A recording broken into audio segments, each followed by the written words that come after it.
ngenkathi umphakathi waku Ward 9 eNkonjeni esigodini sas'Ekudubekeni ubhikishela ugesi. Kubukeka ukuthi ngenkathi umphakathi ubhikisha izolo kuqhamuke itekisi idubula ebhekise ebantwini kwase kushayeka lo mfundi wasesikoleni eKudubekeni. Ngokusho kwekhansela kwaqhuma isigubhu setransformer ngombasa kule ndawo. Kwathi uma inkampani ehlinzeka ngogesi seyenza uphenyo kwatholakala ukuthi kunemizi eyisishagalolunye engawukhokheli ugesi noma isebenzisa ugesi ngokuweba.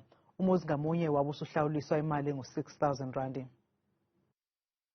Izolo-ke ekuseni ngaphinde ngawucosha futhi umlayezo othi seyisukile futhi iy'ngane zabuyela laphaya ziyokhombisa ungeneliseki kwazo nokube sekudutshulwa enye yey'ngane yakwaNtombela yentombazane ebifunda ugrade 12 eKudubekeni High School. Leyo ngane-ke ibisishona kanjalo ngokudutshulwa.